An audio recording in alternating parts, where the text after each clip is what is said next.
4장 34절부터 40절까지 말씀으로 나는 하나님의 종입니다. 나는 하나님의 종입니다. 이런 제목으로 말씀의 은혜를 나누고자 합니다. 사람은 누구나 자신의 존재를 드러내며 살고 싶어 합니다. 초야에 묻혀서 살고 싶은 사람은 그렇게 많지 않습니다. 그래서 사람들은 성공하려고 몸부림을 칩니다. 다른 사람의 밑에서 일하기보다는 많은 사람을 이끌어가는 지도자가 되고 싶습니다. 그러나 이런 우리의 바람이 얼마나 잘못되었는지는 우리 몸을 보아도 알 수 있습니다. 사람의 몸에서 소중하지 않은 기관은 없습니다. 다 중요합니다. 그럼에도 그 가운데 더 중요하다고 할 수 있는 기관은 두개골 속에 있는 뇌입니다. 두개골 속에 들어있는 뇌는 신경세포가 집합하여 온몸의 신경을 지배하는 기관으로 충추신경계 대부분을 차지합니다. 뇌는 몸무게의 2% 정도를 차지하지만 평상시 전체 산소 소모량의 20%를 소비하고요, 또 심장에서 나오는 혈액의 20%가 흐른다고 합니다. 그만큼 심장이 하는 역할이 많다는 뜻입니다. 온몸이 다 건강함에도 뇌에 문제가 발생하면 그 사람은 정상적인 삶을 살 수가 없습니다. 불의의 사고로 손이 하나 없어지고 발이 하나 없어지고 눈과 귀가 없어져도 우리는 살 수 있습니다. 생활에 불편함은 있지만 그래도 살아갑니다. 하지만 뇌에 문제가 생기면 불가능합니다. 그러기에 우리 뇌는 두개골 속에 소중하게 보호받고 있는 것입니다. 출애굽기 17장 8절 이하에는 우리 삶에서 보이지 않는 사람과 그 사람이 하는 일이 삶의 현장에서 어떤 역할을 하는가에 대해서 명확하게 설명하고 있습니다. 그때 아말렉이 쳐들어와 르비딤에서 이스라엘과 싸움이 붙었습니다. 그런데 이런 상황에서 이스라엘의 지도자인 모세는 여호수아에게 이상한 말을 하고는 것을 보게 됩니다. 우리 말씀 같이 읽습니다. 모세가 여호수아에게 이르되 우리를 위하여 사람들을 택하여 나가서 아말렉과 싸우라. 내일 내가 하나님의 지팡이를 손에 잡고 산꼭대기에 서리라. 아멘. 사랑하는 성도 여러분, 이스라엘의 지도자인 모세의 말이 비겁하게 들리지 않습니까? 아니, 아말렉과 전쟁을 해야 하는 상황인데 여호수아에게 뭐라고 명령을 해요? 장정들을 뽑아서 아말렉과 싸우러 나가라는 거예요. 그러면서 내일 내가 하나님의 지팡이를 손에 들고 산꼭대기에 서 있겠다고 이렇게 말합니다. 여러분, 우리가 이 말을 어떻게 이해해야 됩니까? 아말렉과 전쟁을 하면 이스라엘의 지도자가 누굽니까? 모세잖아요. 그러면 모세가 앞장서서 나를 따르라, 아말렉과 싸워 이기자, 이렇게 해야 될 지도자가 지금 어디로 가겠대요? 산꼭대기로 가겠대요. 그리고 여호수아에게 뭐라 그래요? 네가 나가 싸워라, 이렇게 얘기하는 거예요. 여러분, 전쟁이 무슨 놀이도 아니고 전쟁은 목숨을 거는 거잖아요. 그렇죠? 그런 전쟁을 함에 있어서 지도자라는 사람이 자기는 산꼭대기로 주랭랑을 치고, 아니, 여호수아 보고 가서 싸우러 가면 여러분이라면 아멘 하겠어요? 여러분 얼굴에 써 있어, 안 나감. 모세의 말을 들은 여호수아는요, 놀랍게도 모세의 말대로 행하여 아말렉과 싸웁니다. 모세와 아론과 훌은 산꼭대기에 올라갑니다. 그런데 출애굽기 17장 11절에는 전쟁의 승패가 모세의 손에 있었음을 증언하고 있어요. 말씀 같이 읽습니다. 모세가 팔을 지켜들고 있는 동안에는 이스라엘 백성이 싸움에서 이겼지만 모세가 팔을 내리면 아말렉 사람들이 이겼습니다. 아멘. 아말렉과의 전쟁에서 이스라엘이 이길 때는 어떤 상황이었다? 모세가 손을 들때었습니다. 그런데 원수 아말렉이 이길 때는 모세가 손을 내릴 때였다는 거예요. 이 사실을 알았던 아론과 훌은 돌을 가져다가 모세를 앉혔습니다. 그런 다음 아론과 훌이 한 사람은 이쪽에서 한 사람은 저쪽에서 모세의 손을 붙들어 올렸습니다. 이제 모세의 손이 해가 지도록 내려오지 않았습니다. 여호수아는 칼날로 아말렉과 그 백성을 무찔렀습니다. 전쟁의 승패는 전쟁터가 아니라 산꼭대기에 있었다는 거예요. 많은 사람은 이스라엘이 아말렉과의 싸움에서 승리할 수 있었던 이유에 관하여 전쟁터에서 있었던 여호수아가 잘 싸웠기 때문이라고 했을 겁니다. 하지만 아말렉과의 싸움에서 전쟁의 승패는 어디 있었다? 모세의 손에 있었다는 사실입니다. 모세가 손을 들면 누가 이기고? 이스라엘이 이기고, 모세의 손이 내리면 누가 이기고? 아말렉이 이겼습니다. 이것을 알아야 돼요. 오늘 우리가 신앙생활 하면서도 하나님을 향하여 기도의 손이 올라가야 되는데 기도의 손이 자꾸 내려오는 사람이 있어요. 따라합시다. 바쁠수록 기도하고, 힘들수록 기도하고, 병들수록 기도하자. 아멘. 제가 여러분들한테 추천했던 그 원유경 목사님의 6걸음이란 책, 또 저 최상원 목사님의 기도는 사라지지 않는다, 그 책의 공통점이 뭡니까 여러분? 기도할 때 하나님이 일하신다는 거예요. 저는 우리 사랑하는 성도 여러분들이 이것이 여러분의 뼛속 깊이 깨달아지고 고백되어지길 바라요. 여러분, 열심히 한다고 인생이 되는 게 아니에요. 노력한다고 인생이 되는 게 아니에요. 하나님이 도와주셔야 되는 거예요. 왜? 우리는 누구 자녀니까? 하나님의 자녀니까. 믿습니까? 저와 여러분의 삶에 보이지 않는 손이 중요합니다. 삶의 고난 앞에서 믿음으로 기도하는 모습은 아름답습니다. 그러나 내 삶의 고난이 다가오기 전에 보이지 않는 기도의 손으로 하나님께 기도를 정립하면 하나님은 그 기도를 결코 헛되게 하지 않으시는 줄로 믿습니다. 같이 읽어봅시다. 믿음의 기도는 절대 사라지지 않습니다. 한 번 더요. 믿음의 기도는 절대 사라지지 않습니다. 아멘. 여러분이 우리은행을 간다고 칩시다. 당당하게 들어가는 사람이 있어요. 우리은행에 저축해 놓은 사람, 적금 놓은 사람. 근데 발발 떨면서 들어가는 사람이 있어요. 대출 받은 사람, 빚 갚아야 되는 사람이 있다고. 여러분, 우리가 하나님 앞에서도 마찬가지죠. 정립해야 될 게 있는데 기도인 줄로 믿습니다. 하나님 앞에 나갈 때 여러분, 우리는 끊임없이 기도하고 또 기도해야 돼요. 이 눈에 아무 증거 보이지 않고 이 귀에 아무 소리 들리지 않고 이 손에 잡히는 거 없다 할지라도 주신 하나님이 기도에 응답해 주시다는 믿음을 가지고 하나님께 부르짖어 기도할 때 좋으신 아버지가 응답해 주실 줄로 믿습니다. 아말렉과 싸우고 있는 여호수아의 역할도 중요합니다. 그러나 보이지 않는 손을 들고 산꼭대기에서 기도하는 모세의 손을 주목해서 보아야 합니다. 그렇지 않으면 우리는 실패하게 돼요. 작은 걸림돌에 넘어져 실족하게 됩니다. 여러분, 산꼭대기에 모세가 올라가서 기도하는지 누가 알아요? 전쟁터에서 나를 따르라 여호수아 군대 장관이 아말렉과 싸우는 그 모습만 보인단 말이에요. 근데 우리 인생의 승패는 어디 달렸다? 산꼭대기에 올라가서 기도하는, 보이지 않는 그 모세의 그 기도의 손에 달린 거예요. 할렐루야. 저는 우리 사랑하는 성도 여러분들이 새벽기도 나오시기 바라요. 우째 아멘 이렇게 시원찮아. 새벽기도 나오시기 바라요. 못 나오면 온라인으로라도 예배 드리시기 바라요. 심야기도 나와가지고 기도의 붓다리 풀고 말이죠. 그냥 하나님 부르짖어 기도. 제가 지금 부르짖는 기도라는 책을 읽고 있는데 말이에요. 여러분, 부르짖어 기도해야 돼요. 우리가. 아멘이십니까? 출애굽기 17장 14절에서 하나님은 모세에게 이것을 책에 기록하여 기념하게 하고 여호수아의 귀에 외워 들리라고 말씀하십니다. 절대 잊지 말라는 거예요. 그 원유경 목사의 6걸음이라는 책에서도 보면 말이에요.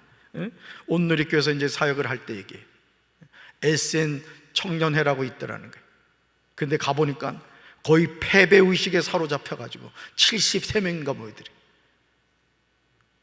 보통 교회 청년들 73명은 그래도 많이 모이는 건데 온누리교회에서는 진짜 우중충했나 봐. 근데 그 원유경 목사님이요, 그 청년교회를 맡아가지고 한 게 다른 게 아니야. 막 부잡 떨면서 일하려고 하지 않았다는 거야. 중보기도 틈을 꾸려가지고 기도부터 했다는, 기도부터. 나중에 그 청년교회가 어떻게 된지 알아요? 하도 많이 모여가지고 온누리교회 대성전을 써야 될 정도였다는 거예요. 우째 아멘 일이 시원찮아. 온누리교회에서 장소가 없어가지고 그 청년교회 73명 모이던 패배의식에 사로잡혀 있던 그 청년교회가 어른들 예배들이 우리로 말하면 예루살렘 성전을 사용해야 될 정도로 그렇게 부흥했다는 거예요. 그 출발점이 어디 있었다? 보이지 않는 기도의 손에 있었다는 거예요. 여러분의 삶도 마찬가지인 줄로 믿습니다. 안 되는 인생일수록, 꼬이는 인생일수록, 소망이 없어 보이는 인생일수록 보이지 않는 기도의 손을 통하여 하늘문을 여는 우리 성도들 되기를 주님의 이름으로 축원합니다. 삶의 여정에서 아말렉과 같이 나에게 와서 나를 넘어지게 하려고 나와 싸우고자 하는 악한 세력이 있을 때 아론과 훌과 같은 기도의 동력자와 함께 믿음으로 기도해야 될 줄로 믿습니다. 모세의 손이 해가 지도록 내려오지 않았던 것처럼 기도의 손이 내려오면 안 되는 거예요. 우리 부모님들 잘 들으세요. 자녀들에게 돈 물려주려고 하고 세상적인 거 물려주려고 하지 마세요. 자녀의 이름을 부르며 눈물로 기도하세요. 기도를 정립하세요. 우리 아들 하나님이 축복해 주세요. 우리 딸을 축복해 주세요. 부모의 눈물의 기도는 자녀의 축복이 될 줄로 믿습니다. 하나님의 말씀은 변하잖아요. 하나님의 말씀은 변하잖아요. 모세가 제단을 쌓고 그 이름을 여호와는 내 승리의 깃발이란 뜻으로 여호와 니시라고 했습니다. 여호와 니시. 모세에게는 모세의 역할이 있고 여호수아에게는 여호수아의 역할이 있었습니다. 아론과 훌도 그들에게 주어진 소중한 역할이 있었어요. 이들이 모두 합력함으로 선을 이룰 수 있었던 거예요. 이것을 깨닫는 게 중요한 거예요. 다 모세가 될 수 있는 게 아니에요. 다 여호수아가 될 수 있는 게 아니에요. 여러분, 아론과 훌 입장에서 생각해봐요. 나도 그래도 지도자인데, 여러분 모세 손이나 잡고 있는 자신의 모습을 생각해보라고. 인간적으로 생각하면 열받을 수 있단 말이에요. 그렇지만 모세의 손이 내려오지 않게 했으므로 아말렉과의 싸움에서 어떻게 됐다? 승리하게 됐다. 그 승리는 누구의 승리예요? 하나님의 승리고 모세의 승리고 아론과 훌의 승리인 줄로 믿습니다. 우리 교회도 마찬가지입니다. 우리 교회가 평안하게 든든히 세워져 가는 교회가 담임 목사가 잘나서 됩니까? 아니에요. 젖먹이 어린아이도 함께 예배드리고 기도할 때 하나님이 우리 교회를 부흥케 하시고 하나님이 축복하실 줄로 믿습니다. 창세기 24장에서 아브라함이 나이가 많아 늙었고 여호와께서 아브라함에게 범사의 복을 주셨습니다. 아브라함이 자기 집 모든 소유를 맡은 늙은 종에게 내 허벅지 밑에 내 손을 넣으러 갑니다. 그러면서 가나안 족속의 딸이 아니라 내 고향 내 족속에게로 가서 내 아들 이삭을 위하여 아내를 택하라고 합니다. 지금 아브라함이 아들 이삭의 아내를 택하라고 부탁하는 늙은 종은 다메섹 사람 엘리에셀입니다. 창세기 15장에서 아브라함은 아들을 주시지 않는 하나님께 이렇게 고백을 하죠. 같이 읽습니다. 여호와여, 저에게 무엇을 주시렵니까? 저에게는 아들이 없습니다. 그러니 다메섹 사람인 제 종 엘리에셀이 제 모든 재산을 물려받을 것이라. 아멘. 뭐예요? 나이는 들어가는데 하나님은 약속한 자녀는 주시지 않고 그니 아브라함이 포기한 거예요. 그냥 여기 엘리에셀을 그냥 상속자로 삼고 그냥 그렇게 살겠습니다. 여러분, 우리가 하나님께 기도하면서요, 기도를 이렇게 하다가 하나님이 나에게 주시기 원하는 게 있는데 우리는 어떻게 하느냐면 차선책을 선택합니다. 아유, 이거라도 됐어. 뭘 더 이상 말해? 하나님께 기도해도 응답도 하시지 않고 뭐 하나님은 뭐 나 같은 거 생각지도 않으시는데 뭐 나 삐졌어? 이러면서 차선책을 선택한다고. 차선책. 그럼 돼요, 안 돼요? 안 됩니다. 하나님이 주시겠다는 걸 받아야지. 믿습니까? 그러기 위해서 우리에게 필요한 게 뭐야? 하나님의 약속을 믿고 기도하고 또 기도하는 거예요. 언제까지? 응답해 주실까지. 뭘 붙잡고? 하나님의 약속의 말씀을 붙잡고. 할렐루야.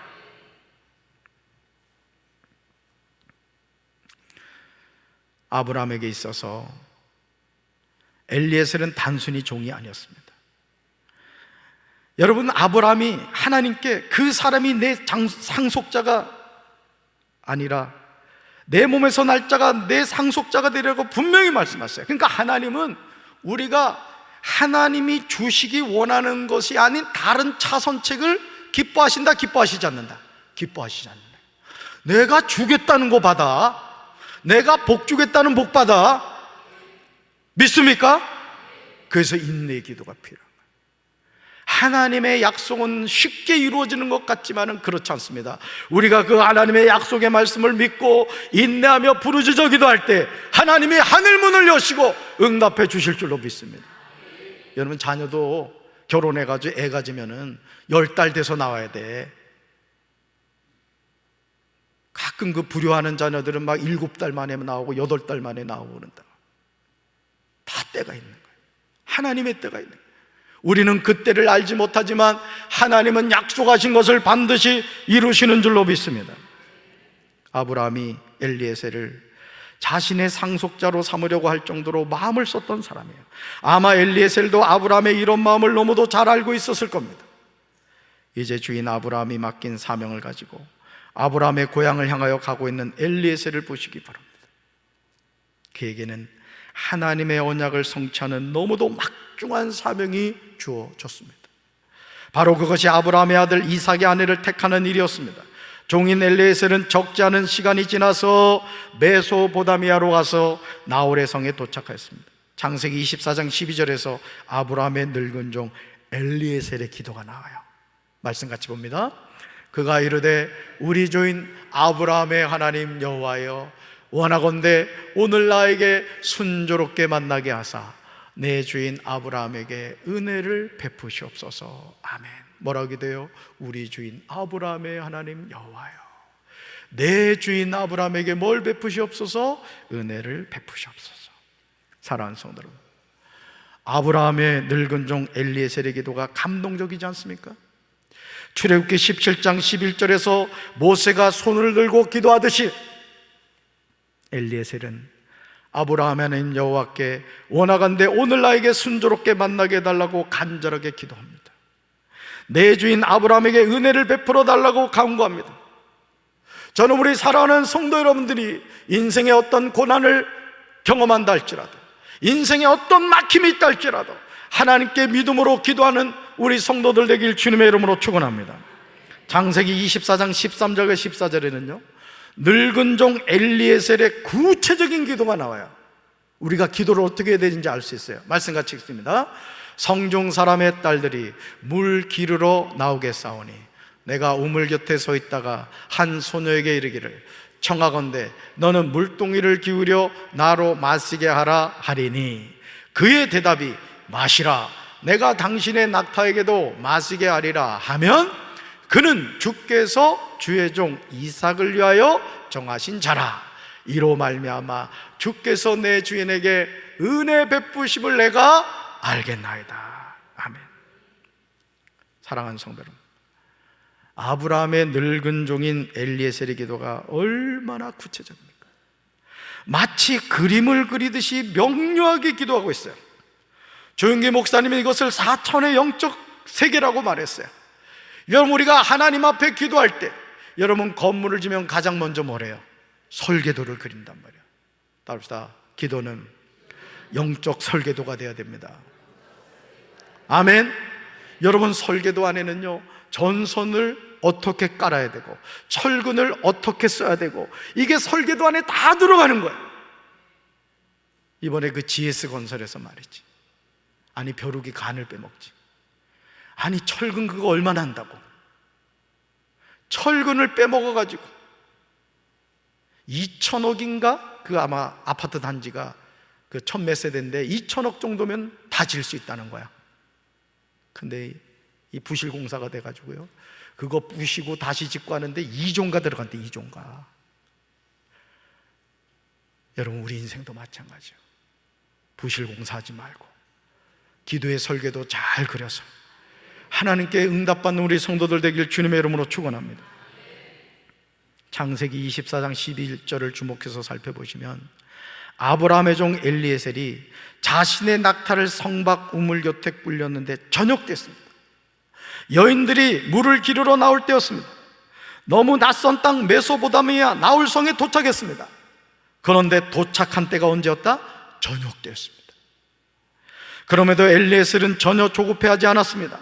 아브라함의 하나님께 아브라함의 아들 이삭을 위하여 아내를 정하여 달라고 기도하고 있습니다. 여러분, 급할수록 돌아가는 말이 있어요. 오늘 우리가 하나님께 기도할 때 밤이 되었다고, 너무 급하다고 대충 기도하지 말고 하나님께 믿음으로 구체적으로 기도하여 우리 사랑하는 성도들 기도한 대로 응답받는 축복받게 되길 주님의 이름으로 축원합니다. 아브라함의 종 엘리에셀의 기도에서 창세기 24장 1절과 3절을 보시면 아브라함에게 하나님이 어떤 분이신지 고백하고 있음을 보게 돼요. 여러분, 아브라함의 하나님이 어떤 분이십니까? 아브라함에게 범사의 복을 주시는 분이에요. 믿습니까? 하늘의 하나님, 땅의 하나님이신 여호와이십니다. 여호와는 스스로 계신 분이라는 뜻이에요. 창세기 24장 15절에서 아브라함의 종 엘리에셀이 말을 마치기도 전에 앞으로 이삭의 아내가 될 리브가가 물동이를 어깨에 메고 나옵니다. 정말 소름 돋는 장면인가요? 낯선 땅에 가서, 여러분 요즘처럼 내비게이션이 있습니까?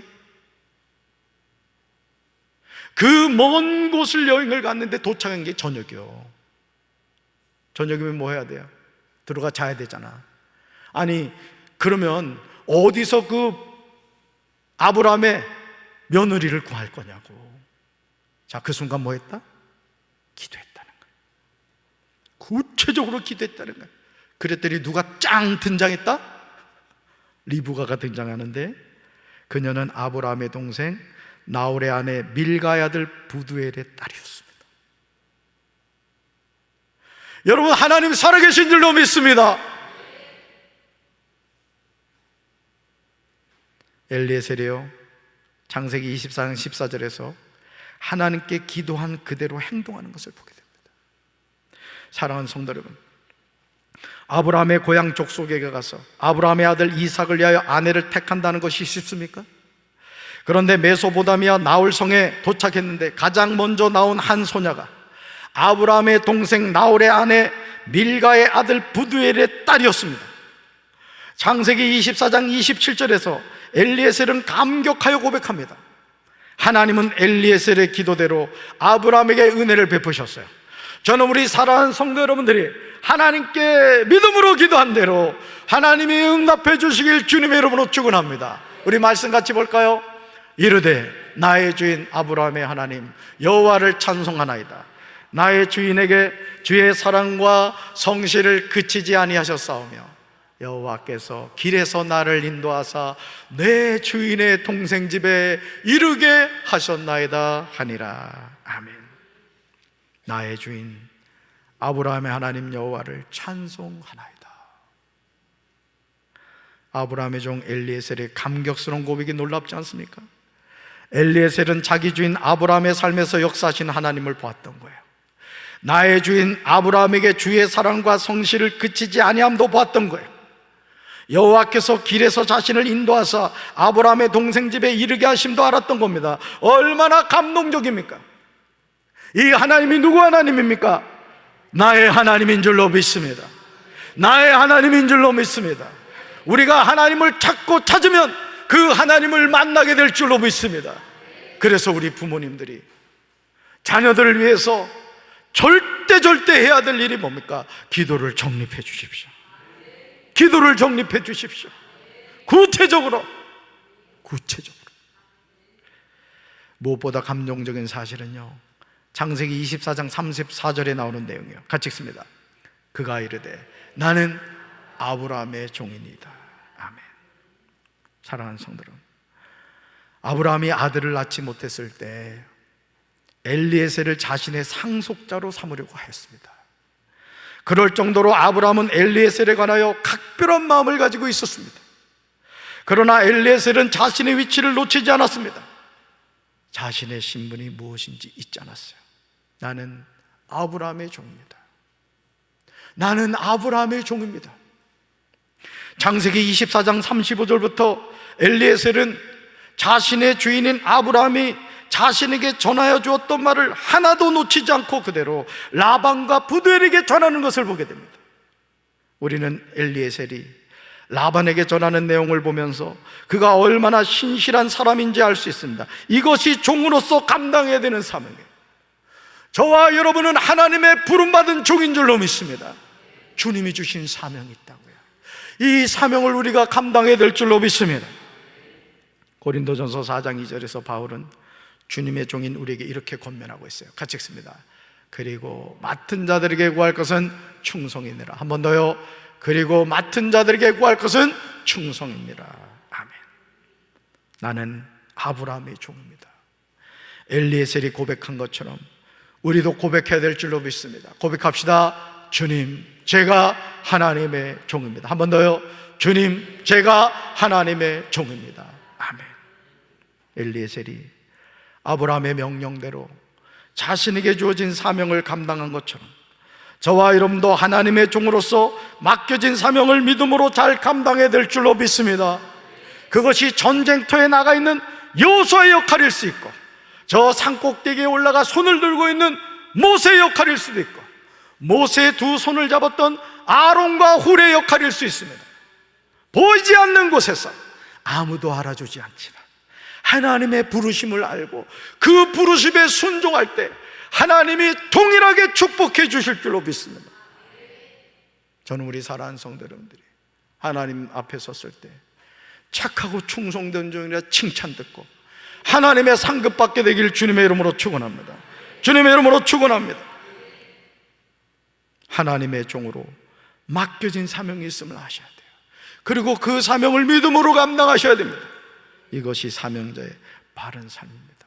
따릅니다. 주님, 제가 하나님의 종입니다. 아멘. 가슴에 손 얹읍시다. 하나님, 우리는 하나님의 종입니다. 우리가 어느 자리에 있든지 하나님은 저희들을 불쌍히 여겨주셔서 예수 그리스도의 이름으로 예수님의 보혈로 죄 씻고 구원받게 해주시고 하나님의 종으로 살게 하시니 감사합니다. 우리가 맡은 사명이 무엇이라 할지라도 충성되이 감당하여 주님의 착하고 충성된 종이 되게 하옵소서. 아버지 앞에 섰을 때 하나님의 칭찬받고 상급받는 우리 성도들 되게 하옵소서. 주님의 이름으로 축복하며 기도합니다.